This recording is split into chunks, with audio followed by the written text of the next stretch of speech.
नमस्कार साथियों, आज हम बात करेंगे डिलीट द्वितीय वर्ष संज्ञान अधिगम और बाल विकास के पुराने पेपर जो ओल्ड पेपर आया था 2024 का 2025 में किस प्रकार देखने को मिलेगा। इस पेपर को देख के हम अंदाजा लगा सकते हैं और आगे की रणनीति को बखूबी तैयार कर सकते हैं। तो चलते हैं पेपर की ओर।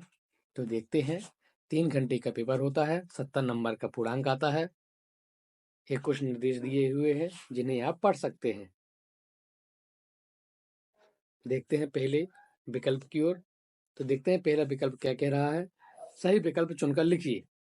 लेखन से संबंधित अधिगम कठिनाई है। लेखन से संबंधित अधिगम कठिनाई है डिस्ग्राफिया। शिक्षा की प्रक्रिया नामक पुस्तक किसकी है। Jerome S Brunner. पियाजे ने संज्ञानात्मक विकास की कितनी अवस्थाएं बताई हैं। 4 अवस्थाएं। चलते हैं चौथे क्वेश्चन की ओर। तो देखते हैं बाल्टन के अनुसार प्रारंभिक अवस्था में बच्चे किस साधन के द्वारा भाषा सीखते हैं। बच्चे अनुकरण के द्वारा अपनी भाषा सीखते हैं। कॉल्स ग्रूस ने खेल के कितने प्रकार बताए हैं।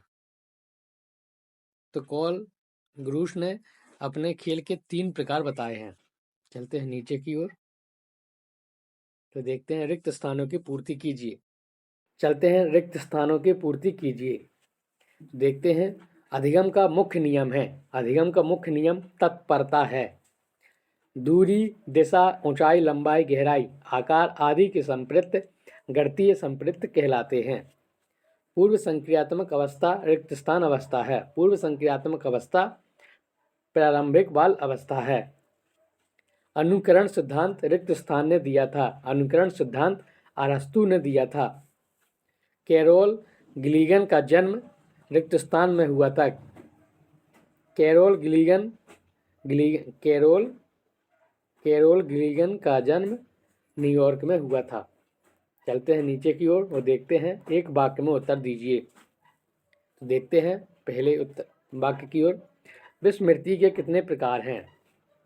तो इसमें दिया है विस्मृति के कितने प्रकार हैं। तो विस्मृति के 2 प्रकार हैं, सक्रिय और निष्क्रिय। चलते हैं दूसरे की ओर। तो देखते हैं तर्क की भाषा लिखिए। तर्क की भाषा लिखिए। तो तर्क की भाषा है, मैं एक्सप्लेन कर रहा हूँ, आप लोग सोच समझ के इसको अच्छे से लिख लीजिएगा।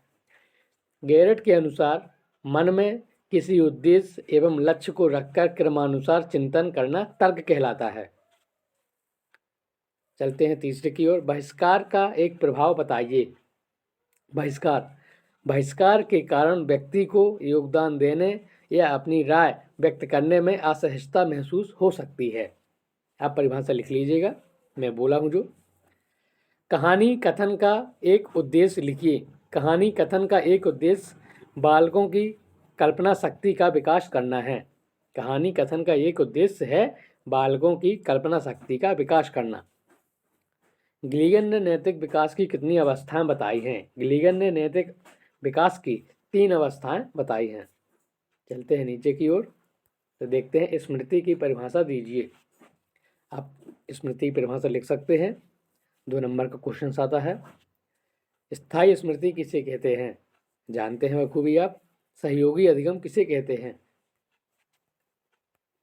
समावेशन के 2 लाभ बताइए। आप समझ सकते हैं, समावेशन के लाभ लिख सकते हैं। आपसी तालमेल के साथ खेले जाने वाले खेलों के नाम लिखिए। आपसी तालमेल में कितने खेल खेले जाते हैं, आप लिख सकते हैं। नैतिक व्यवहार किसे कहते हैं, आप समझ सकते हैं नैतिक व्यवहार किसे कहते हैं, तो आप अच्छे से लिख सकते हैं। अधिगम के मुख्य नियम लिखिए। आप लिख सकते, नहीं तो फिर इसमें एक अथवा में भी दिया गया है। अधिगम स्थानांतरण के प्रकार लिखिए। देखते हैं 11वें क्वेश्चन की ओर। आगमन तर्क किसे कहते हैं। तो आगमन तर्क जो मैंने अभी आपको परिभाषा लिखवाई है उसी से रिलेटेड है, आप लिख सकते हैं। निगमन तर्क किसे कहते हैं, ये भी आप लिख सकते हैं। श्रवण कौशल को विकसित करने के लिए आवश्यक 3 तत्व लिखिए, आप लिख सकते हैं। और देखते हैं कहानी कथन का कक्षा कक्ष में उपयोग लिखिए। कहानी से कक्षा कक्ष में किस प्रकार का वातावरण बनता है, किस प्रकार से बच्चे मनमोहित होते हैं, किस प्रकार से बच्चे कहानी को सुनने में इंटरेस्ट रखते हैं। प्रश्न क्रमांक 13। बालकों के खेलों की 3 अवस्थाएं लिखिए।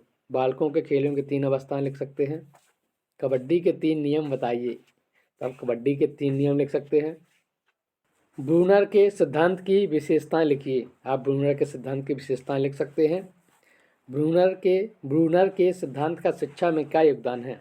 ब्रूनर ने शिक्षा के क्षेत्र में अपनी क्या योगदान दिया है वो आप लिख सकते हैं। प्रश्न क्रमांक 15, सामाजिक सांस्कृतिक विकास की मान्यताएं क्या है। आप लिख सकते हैं। वाइगोत्स्की के सिद्धांत की प्रमुख विशेषताएं लिखिए। आप ये भी लिख सकते हैं। मस्तिष्क के कार्य लिखिए। मस्तिष्क हमारा किस प्रकार के कौन कौन से कार्य करता है आप लिख सकते हैं। सूचना प्रक्रम के चरण लिखिए। आप लिख सकते हैं। श्रवण कौशल का महत्व लिखिए। आप बखूबी जानते हैं। सामाजिक अधिगम सिद्धांत के कारक बताइए। आप इसके कारक भी लिख सकते हैं। चिंतन के प्रकार लिखिए। चिंतन के उपकरण लिखिए। आप उपकरण आराम से लिख सकते हैं। अधिगम कठिनाइयाँ कितने प्रकार की होती हैं आप लिख सकते हैं। सूचना प्रक्रम उपागम का उपयोग लिखिए। जानते हैं आप अच्छी तरह से। सक्रिय अनुबंधन सिद्धांत की विशेषताएं लिखिए। आप अच्छी तरह से जानते हैं। तो देखते हैं भाषा विकास को प्रभावित करने वाले कौन कौन से कारक हैं। भाषा को कौन कौन से कारक प्रभावित करते हैं आप लिख सकते हैं।